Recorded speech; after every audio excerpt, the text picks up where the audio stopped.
Hi, I'm Jeanne Fiorini. I would like to thank you all for being part of this Tarot Tips. Over the years, many years now, we've developed such a large network of subscribers all over the world who are interested in the tarot, learning, sharing that with their friends.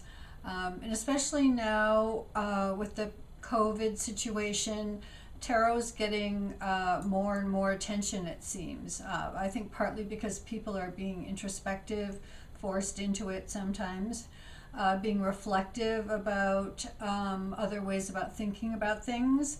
And the practical matter of that people have more time now to maybe investigate and delve into something that they've always been interested in. So for whatever reason, the tarot is getting some wonderful and well-deserved attention. So I appreciate you being here. And today we're going to talk about something that a subscriber asked about several months ago.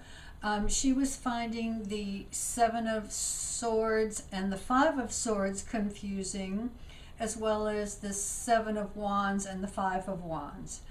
That they were hard to discern the difference between those two within the suits. Now the sword cards, the 7 and the 5, have been discussed in tarot tip number 102.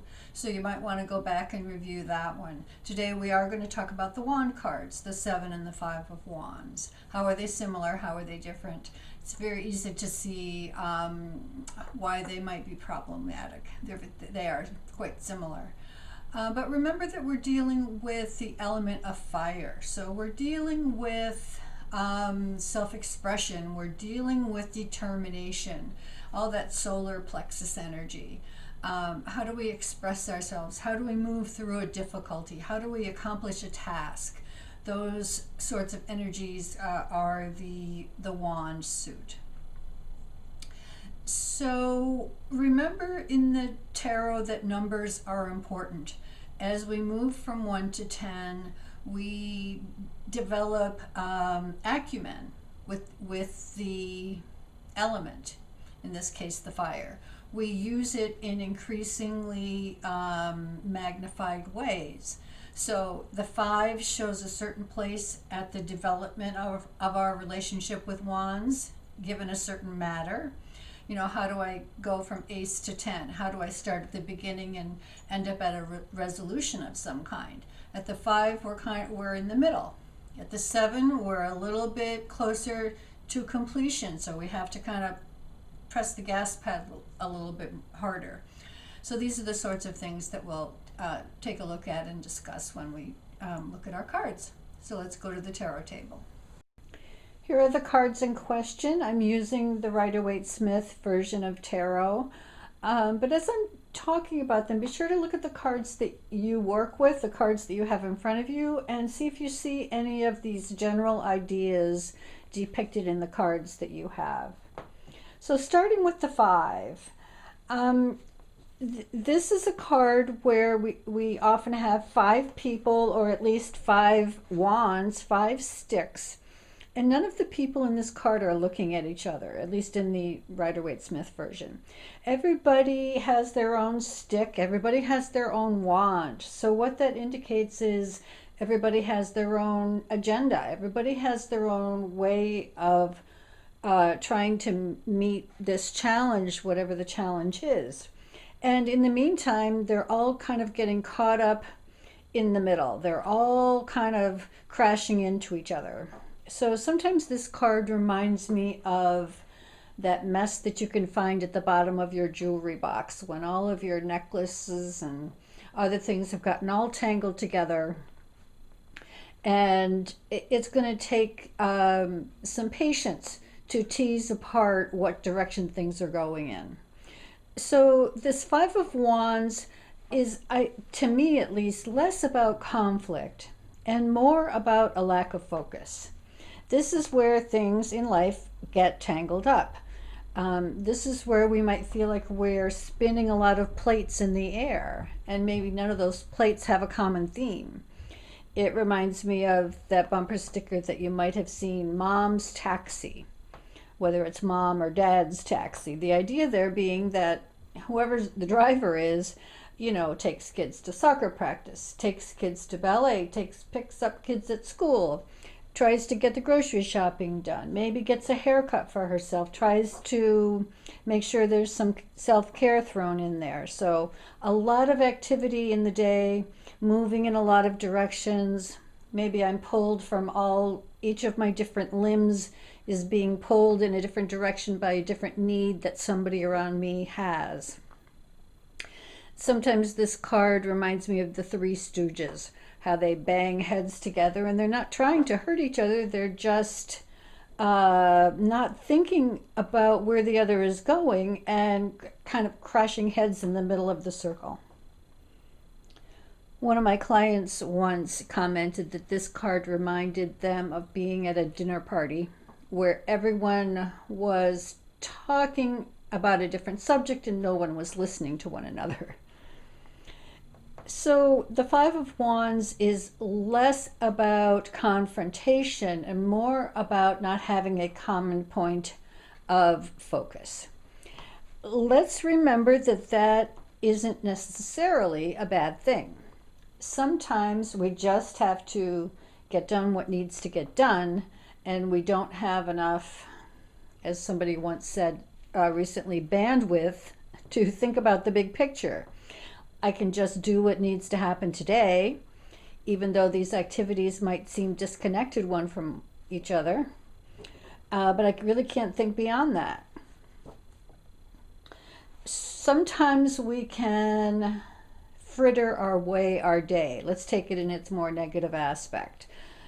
Sometimes we can get distracted. Sometimes we can find ourselves kind of just puttering or wandering through the day, jumping partly from task to task or activity to activity. And by the end of the day, you know, we really have not accomplished anything, which is fine. But as a way of living, that's really not very productive. So with this one, you have to always keep an open mind about, am I looking at the positive or the natural aspect of this card? Five of Wands, which would be, you know, I just don't have a common theme right now. I don't have a single goal that I'm approaching. I've got a lot of things going, and you know, we'll see how it all shakes out. If we find ourselves procrastinating, getting distracted, feeling unmotivated for too many days in a row, then we might need to be looking at the more negative aspect of this card. When we move over to the Seven of Wands, then, at least in my mind, there we have confrontation. Again, let's remember that confrontation is not necessarily bad. Confrontation might mean I need to stand up for myself. I need to defend my position. I need to be a force to be reckoned with. I need to be the leader. I need to be the warrior. Sometimes this is considered the warrior, W-A-R-R-I-O-R card. So this is a little bit, well, it is more assertive. It can border on aggressive. Again, let's not have those be negative words necessarily. This is someone who's meeting the challenges that have been placed in front of them. Let's look at the positive and negative aspects of that. Sometimes, like I said, we need to be the warrior. We need to be the person who stands up. We need to be on task, focused in a way that the Five is not.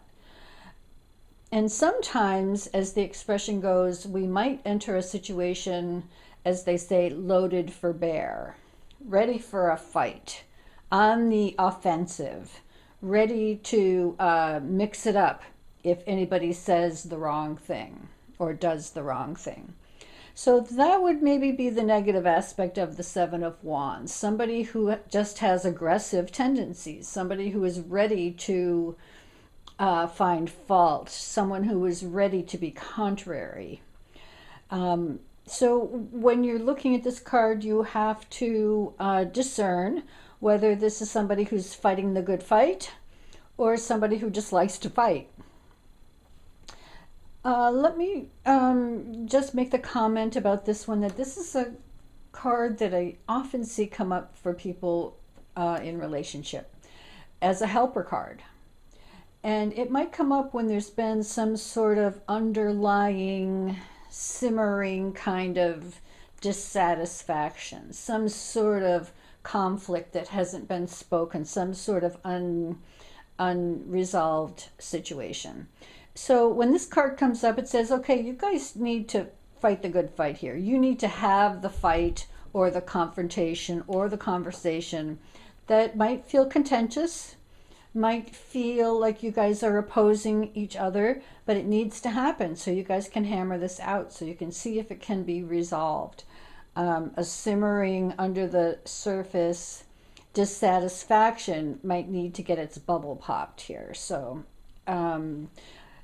Seven of Wands, more aggressive, more willing to stand firm, more willing to assert its position, sometimes very helpful and cleansing, and sometimes just looking for trouble. So it's all about how we use our wands in our fire energy, our determination, and our focus. I hope that's helpful. Be well, and we'll see you next time.